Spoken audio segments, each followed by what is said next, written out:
말세의 성도들이 경계해야 할 바벨론의 죄라는 제목으로 말씀을 전하겠습니다. 오늘 이 본문인 요한계시록 18장에 나오는 큰 성 바벨론에 대한 심판은 우리 인류가 만든 세상 문명에 대한 하나님의 최종적인 심판을 뜻하는 것입니다. 여러분의 이름이 큰 성 바벨론이라고 명칭이 되어 있는 것은 성경적인 이유가 있다고 이전에도 말씀을 드렸습니다. 창세기 11장에 보면 노아 홍수 이후에 온 인류가 힘을 한번 모은 적이 있습니다.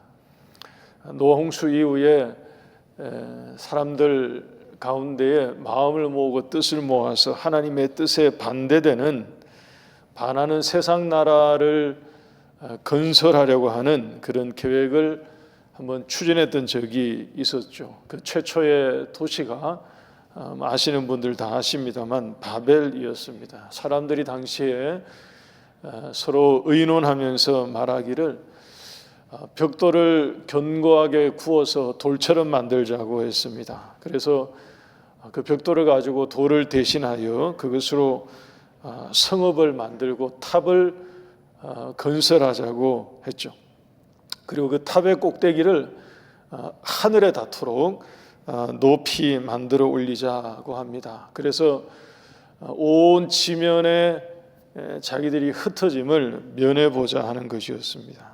다시 말하면 하나님의 뜻을 거스른 것입니다. 하나님께서는 생육하고 번성하고 이 땅 가운데 창대하게 되라고 하셨는데 노아 홍수 이후에 일어난 이 세대의 사람들이 그것을 피하겠다는 것이었습니다. 그래서 자기들이 마음을 잘 모아서 한 지역에 거대한 성을 만들고 탑을 세워 올려서 세상 나라를 건설해서 흩어지지 말고 여기에 살자 하는 그런 프로젝트 같은 시도였습니다. 하나님 이것을 기뻐하지 않으셨습니다.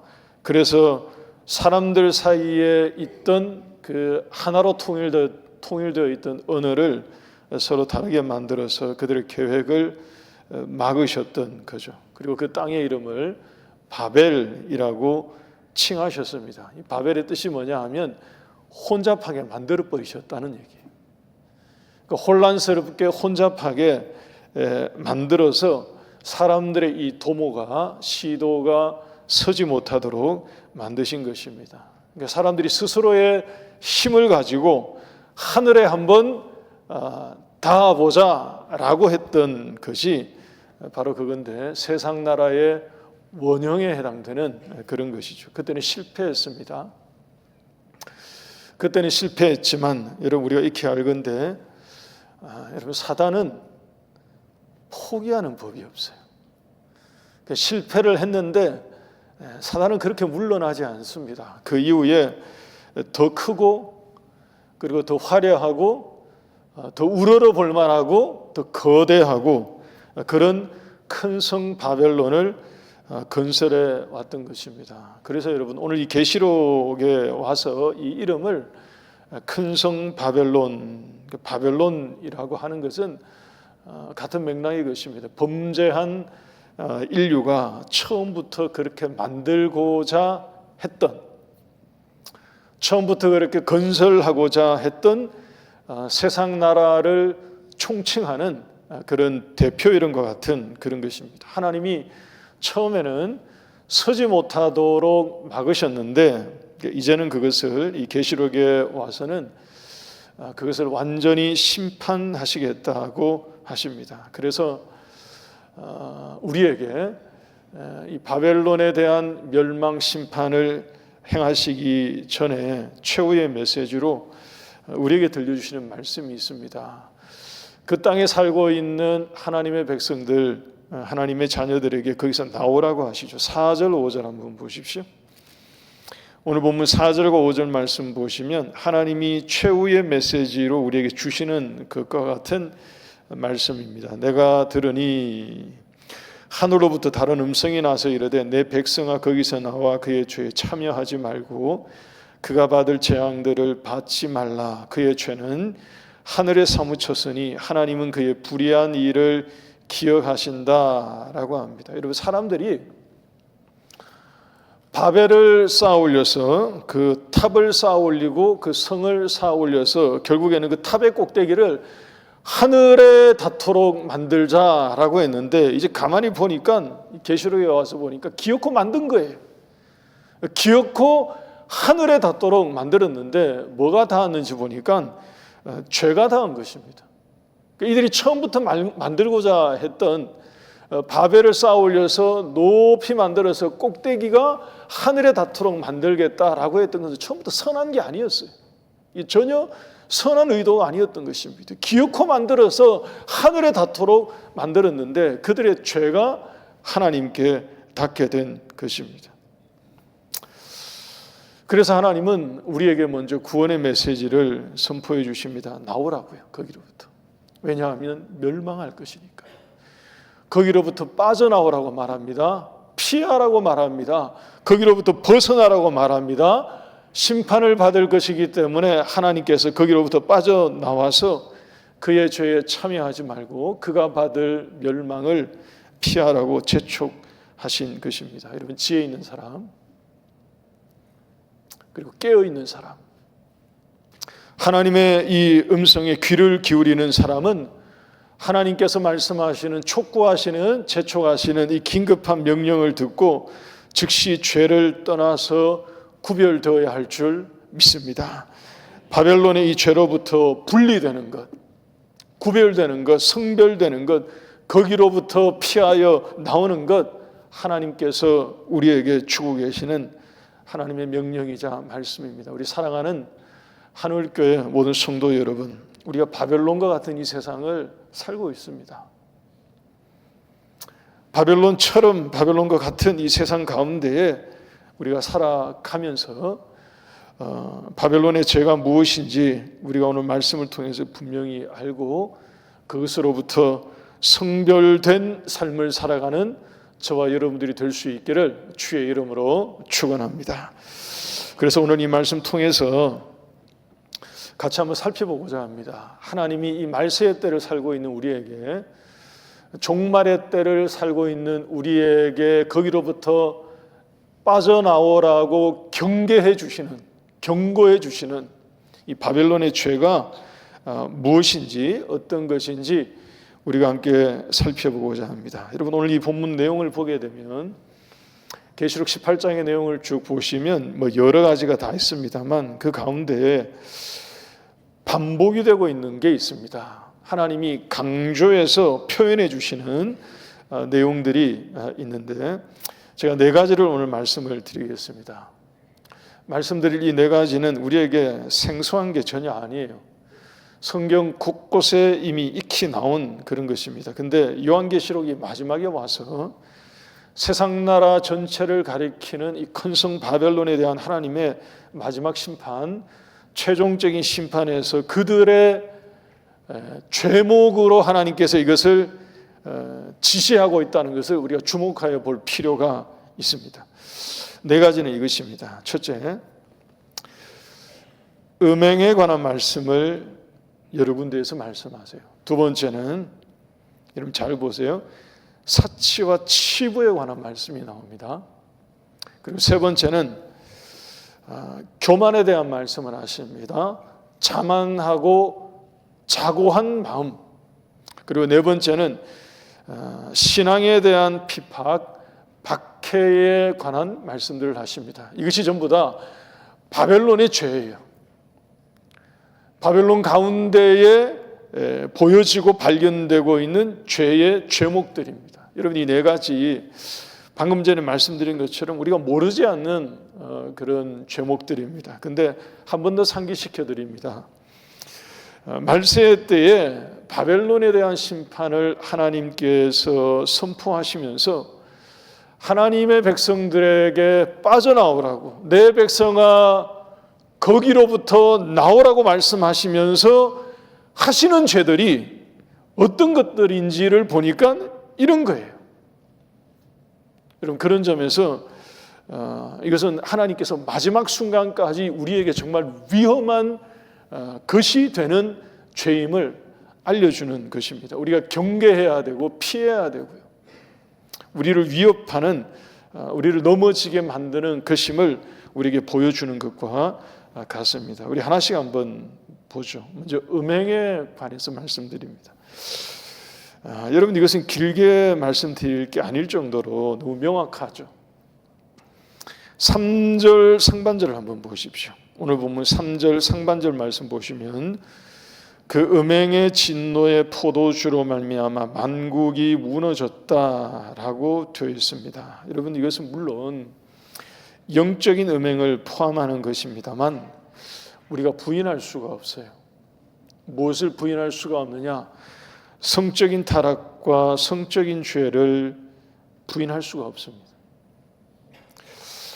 소돔과 고모라에 대한 얘기는 우리가 익히 알고 있습니다. 이 큰 성 바벨론과 잘 유비되는 이 소돔과 고모라, 우리 창세기 보게 되면 소돔과 고모라가 하나님의 진노를 받아서 그야말로 완전히 진멸되어지는 그런 멸망을 당하게 되는데, 그 멸망의 원인 중에 성경에서 직접적으로 언급하고 있는 것이 있는데 그게 바로 뭐냐?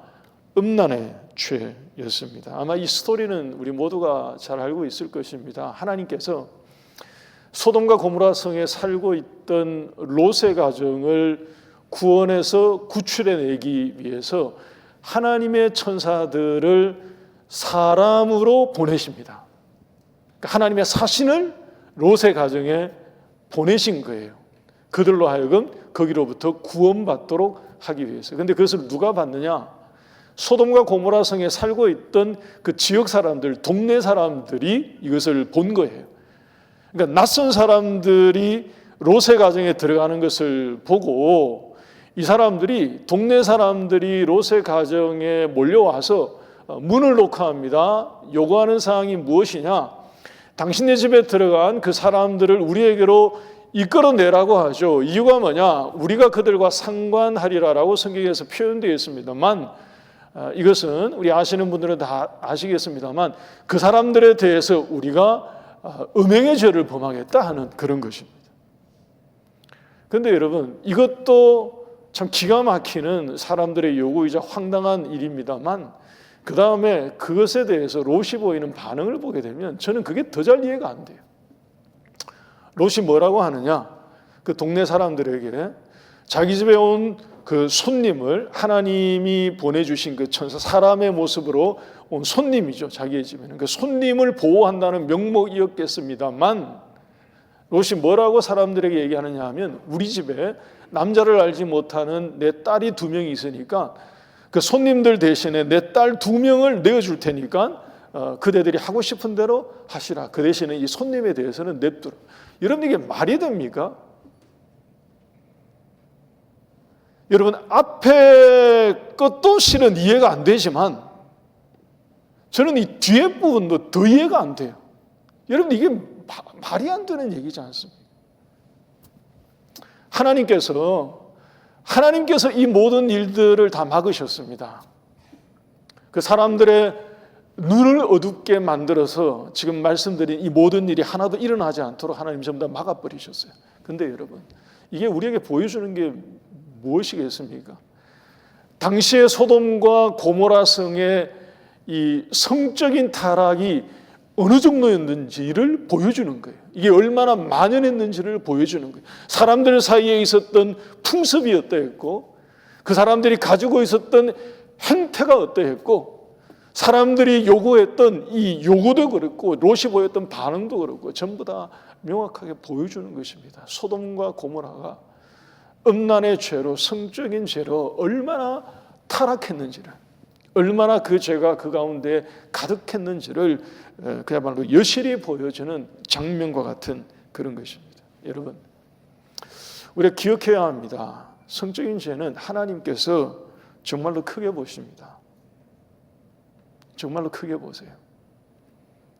로마서를 보게 되면 바울이 복음에 대해서 로마서 1장에서 복음에 대해서 설명하고 선포하면서 하나님의 진노가 불의로 진리를 가로막는 사람들에게 하늘로부터 임할 것이다 라고 선포하면서 그 죄에 대해서 몇 가지를 얘기하는데 첫 번째가 뭐냐 하면 우상 숭배에 관한 죄를 말했습니다. 썩지 아니할 하나님의 형상을, 영광을 썩어질 사람의 모습, 짐승의 형상, 새의 형상으로 바꿔버렸다고 말했습니다. 이게 우상 숭배에 관한 죄지 않습니까? 그런데 그 두 번째로 바울이 언급한 죄가 무엇이냐? 이 성적인 죄였습니다. 사람들의 마음 가운데에 정욕을 따라서 사람들이 행한다고 말합니다.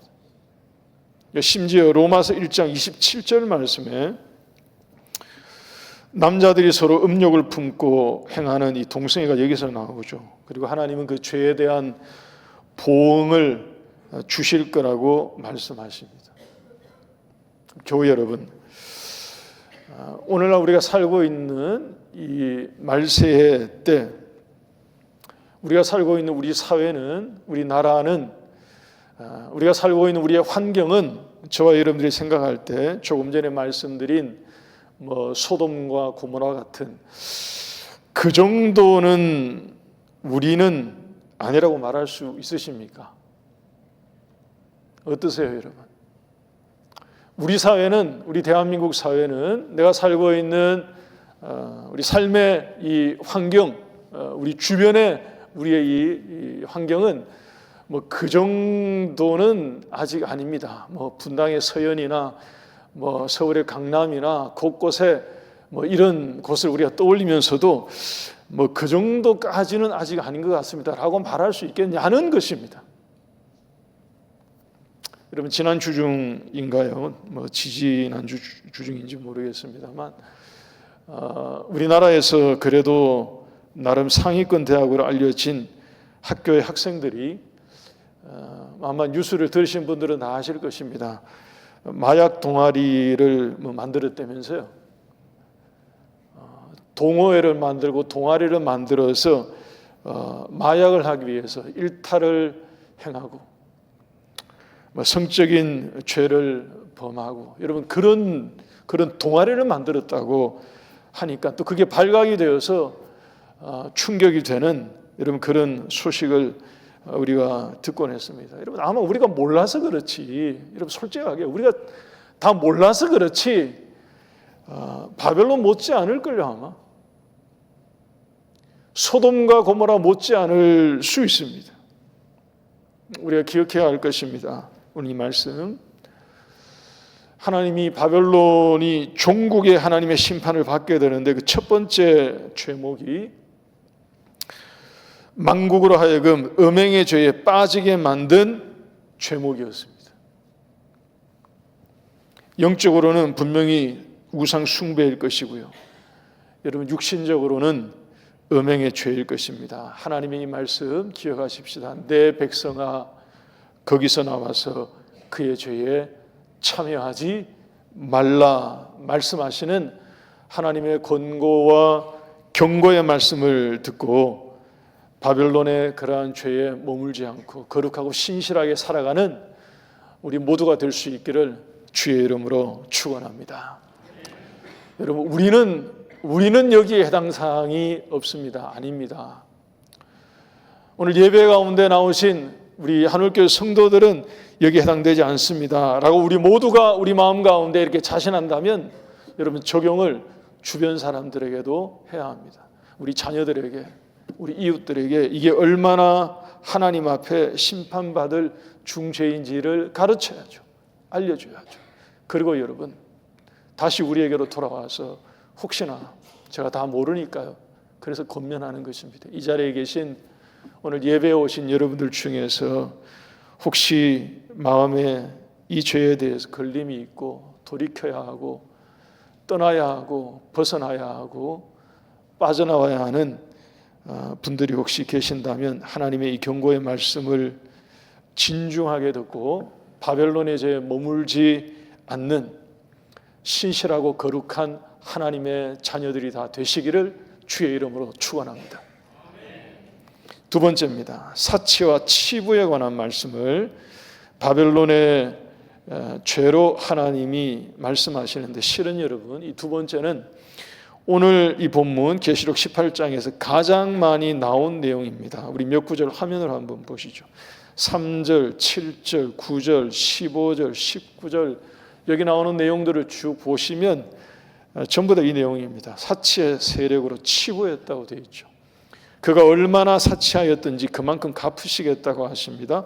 9절, 15절, 19절에도 사치로 치부했음을 말하고 있습니다. 여러분, 실은 이 사치의 기준은 개인별로 차이가 있을 것입니다. 그렇지 않습니까? 부의 기준도 아마 각자가 다를 거예요. 그래서 우리가 천편일률적으로 이것이 그것입니다 라고 기준을 말하기는 어려운 점이 분명히 있을 것입니다만, 오늘 본문을 보게 되면 한 가지 힌트가 되는 대목이 있어 보입니다. 14절 말씀 한번 보십시오. 오늘 보면 14절 말씀 보시면 바벨론아 내 영혼이 탐하던 과일이 내게서 떠났으며 맛있는 것들과 빛난 것들이 다 없어졌으니 라고 표현이 되어 있는데, 여러분 과일이 대체 어떤 과일이길래, 표현을 잘 보세요 여러분, 영혼이 그것을 탐닉한대요. 여러분 과일이 대체 어떤 과일이길래 그냥 여름에 수박을 좀 먹었으면 좋겠네 하는 이런 차원이 아니라 대체 마음이 어떤 마음이고 영혼이 어떤 것이길래 그 과일에 대해서 영혼이 그것을 탐한다고 말합니다. 여러분 생각을 해보면 사치가 어떤 것일까 그럴 때, 여러분 사치가 이런 것 아니겠습니까? 절제하지 못하고 내 영혼이 내 마음이 절제하지 못하고 어떤 것에 탐닉하는 성향, 그러니까 무엇을 갖고자 하는 마음이 그 욕심이 너무 지나쳐서 그것을 소유하고자 하는 그 마음이 선을 넘어가는 거죠. 그런 삶의 스타일, 생활 스타일, 이것이 제어되지 않는, 여러분 이것은 저의 판단이 아니니까 오해는 하지 마시기 바랍니다. 이것은 저의 판단이 아니고요, 세계에서 3대 투자 은행 중에 하나이죠. 모건 스탠리라고 아마 다 아실 것입니다. 유명한 금융기관이죠. 컨설팅도 하고 또 투자를 결정하는 그런 회사를 알고 있습니다. 모건 스탠리에서 재작년 또는 재재작년 정도부터 대한민국, 우리나라의 소비 성향을 분석해서 보도한 내용을 한번 본 적이 있습니다. 우리나라 사람들이 1인당 세계 명품 소비 지출 금액이 우리가 금메달 땄습니다. 이게 뭐 은메달도 아니고요, 우리가 금메달이에요, 금메달. 우리가 1위입니다, 1위. 2위가 어디냐? 미국이고요. 3위가 중국이고요. 여러분 국가의 규모가 덩어리가 비교가 안 되지 않습니까? 근데 1인당 명품 소비 지출 금액이 우리가 1등인 거예요. 그 모건 스탠리에서 이것을 분석해서 기사로 보도를 하니까 세계 곳곳에서 그 조사에 대해서 이제 소위 말해 피드백이 막 나옵니다. 싱가포르에서도, 블룸버그 통신에서도 나오고. 근데 여러분 그것을 좋게 얘기해 준, 그래도 그런 풍조를 좋게 얘기해 준 것이 이런 것입니다. 현재 시점에 대한민국의 대중문화가 세계 유행을 선도하고 있기 때문에 한국의 유명한 아이돌들이 세계의 웬만한 유명 브랜드에다 모델로 위촉이 되거나 발탁이 되기 때문에 자체적으로 소비를 이렇게 크게 촉진시키는 측면이 있다라고 얘기를 해주는 거, 굉장히 좋게 얘기해 준 거예요. 굉장히 우호적으로 우리 쪽에서 얘기를 해준 거예요. 나머지 대부분의 반응은 전부 다 부정적인 반응들입니다. 이렇게 얘기하는 거죠. 한국 사회는 과소비 풍조가 비교할 수 없을 정도로 높다고 말합니다. 사람들이 외형과 외모에 다른 나라 사람들이 이해할 수 없을 정도로 집착하는 성향이 한국 사람들에게 있다고 지적합니다. 그리고 다른 사람들의 시선을 지나치게 신경 쓰는 경향이 있기 때문에 이렇다라고 얘기합니다. 국민 4명 중에 3명 이상이, 국민 4명 중에 3명 이상이니까 거의 전부 아닙니까? 국민 4명 중에 3명 정도가 최소한 명품을 하나 이상은 가져야 한다는 인식을 모두가 가지고 있다고 합니다. 여러분, 오늘 이 말씀에 비추어서 우리가 한번 보게 되면 우리가 종용이 돌아봐야 할 지점이 있을 거예요.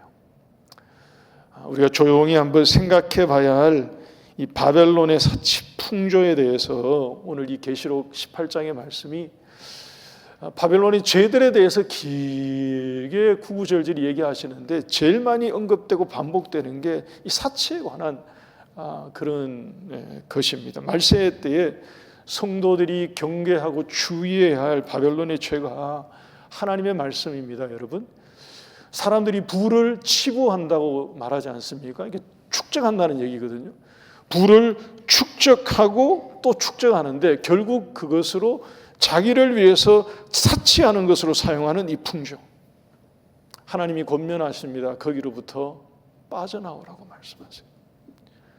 거기로부터 머물러 있지 말고 벗어나라고 권면하십니다. 우리 사랑하는 교회 여러분, 바벨론의 사치 풍조로부터 벗어나서 하나님이 저와 여러분들에게 주신 물질과 소유를 사치하는 데 사용하지 말고 거룩한 사업을 위해, 사명을 위해 선하고 의롭게 사용하는 거룩한 주의 백성 되시기를 주의 이름으로 축원합니다. 여러분, 여기에는 아멘이 훨씬 더 커야 돼요. 우리 하늘교회 모든 성도들의 가정이 하나님이 우리에게 주신 소유와 물질을 가지고 거룩한 사역을 위해서, 거룩한 사업을 위해서, 사명과 소명을 위해서 선하게 사용하는데 더 크게 쓰임받는, 그래서 거룩한 부자들이 다 되시기를 주의 이름으로 축복합니다. 여러분, 이 사치와 자기를 위해 치부하고자 하는 마음이 곧바로 어디로 연결되느냐? 이 세 번째, 교만과 자만으로 이어집니다. 7절 말씀을 한번 보십시오. 하나님이 바벨론의 죄에 대해서 드러내시는데 이렇게도 말씀하십니다. 7절 말씀에 그가 얼마나 자기를 영화롭게 하였으며 사치하였든지 그만큼 고통과 애통함으로 갚아주라. 그가 마음에 말하기를 나는 여왕으로 앉은 자요 과부가 아니라 결단코 애통함을 당하지 아니하리라. 여러분, 이거 자만이죠. 여러분, 이게 교만이죠. 이게 자고하는 것입니다. 바벨론이 이렇게 말한다는 것입니다. 자기를 얼마나 스스로 영화롭게 하는지, 영화롭게 하면서 애통함이 내게는 없을 거라고 말합니다.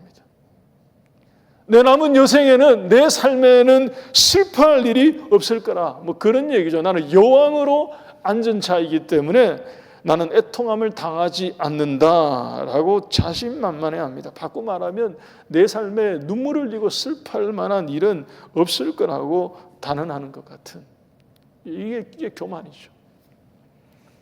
스스로 충분히 비축했고 치부하였으니 나는 모자람 없이 가졌으니 결단코 어려움을 당하지 않는다 하는 식의 자만인 것입니다. 여러분, 하나님이 어떻게 하시느냐 보십시다. 8절을 보십시오. 제가 한번 읽어드리겠습니다.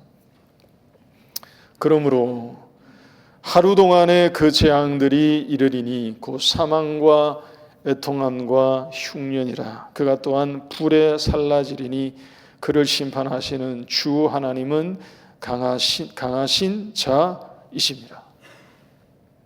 한마디로 말하면 겸손하라, 이런 얘기. 하나님 앞에 겸비하라, 이런 얘기예요. 교만하지 말라, 이런 얘기입니다. 여러분, 혹시 이 대목 생각나는 예수님의 비유 있지 않습니까? 누가복음 12장 말씀 보게 되면 예수님이 비유로 들려주십니다. 어떤 부유한 사람이 소출이 많아서 스스로 생각하기를 이렇게 생각하는 거예요. 아이고, 곡식이 너무 많아서 이 곡식을 쌓아둘 장소가 부족하다고 말합니다. 소출과 곡식이 너무 많아서 창고가 부족하다고 말해요. 그래서 창고를 더 많이 지어서 이 모든 곡식과 소출을 다 거기에 쌓아두겠다고 말합니다. 그러면서 스스로 자기 마음에 대해서 말하기를 내 영혼아 평안히 쉬고 먹고 마시고 즐거워하자고 말합니다. 오늘 이 본문에 나오는 딱 이런 바벨론이 말하고 있는 것과 같죠. 애통함이 없을 거라는 거죠.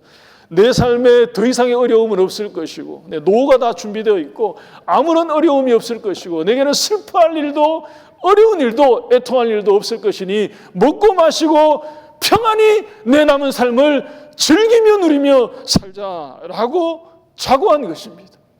자만한 거죠. 여러분, 그때 하나님이 말씀하시기를 누가복음 12장 20절 21절에 말씀하십니다. 이르시되 어리석은 자여 오늘 밤에 내 영혼을 도로 찾으리니 그러면 네가 준비한 것이 누구의 것이 되겠느냐. 여러분, 이거 딴 얘기 아니고요. 재물 가지고 하나님 앞에서 부요한 척하지 말라 그 얘기예요. 재물을 치부하고 축적하고 쌓아두고 예비하고 준비해뒀다고 그래서 많은 재물을 내가 가지고 있다고 그것 가지고 하나님 앞에서 부요한 듯 자고하지 말라는 것입니다. 하나님께서 하루아침에 하루저녁에 오늘 밤 내가 너의 영혼을 도로 찾으면 그 모든 것이 어디로 가겠느냐. 여러분, 오늘 이 말씀 꼭 기억하십시다. 사치와 치부를 통해서 바벨론이 교만해졌고요, 자만해졌고요, 높은 마음을 가졌던 이것 바벨론의 죄입니다. 하나님은 우리에게 권면하고 권고하고 경고해 주십니다. 그 바벨론의 죄에 참여하지 말고 거기로부터 벗어나라고 말씀하십니다. 우리가 이 말씀 하나님 앞에 겸비하게 마음에 새기고 우리 하나님 앞에 겸손하게 서는 우리 모두가 될 수 있기를 축원합니다. 여러분, 끝으로 짧게 말씀드립니다. 마지막 네 번째, 이 죄는 개인의 죄라기보다는 바벨론으로 대변되는 세상 전체가 보이는 집단적인 그런 죄와 같은 것입니다. 24절 말씀 보십시오. 선지자들과 성도들과 및 땅 위에서 죽임을 당한 모든 자의 피가 그 바벨론 성중에서 발견되었다고 합니다. 무슨 말입니까? 종말의 때에, 말세의 때에 살아갈 때에 진정한 신앙과 참된 신앙을 가지고 살아가는 신자들이 만날 수 있는 박해와 핍박과 어려움과 신앙 때문에 받게 될 조롱과 희롱과 이런 모든 것들 우리가 각오하고 감내하고 살아야 합니다. 왜냐하면 세상의 도성이 세상 나라인 바벨론 가운데는 이러한 죄들이 만연하기 때문에 그런 것입니다. 교회 여러분, 음행과 사치와 교만이 가득한 이 세상 가운데 우리가 살아갈 때 우리의 눈과 마음을 자칫 허탄한 곳에 두면 바벨론의 죄에 휩쓸릴 수 있음을 우리가 분명히 기억해서 하나님 앞에 더 겸비한 마음으로 교만한 마음을 버리고 거룩하고 신실하게 주님을 따라가는 우리 모두가 될 수 있기를 주의 이름으로 축복합니다.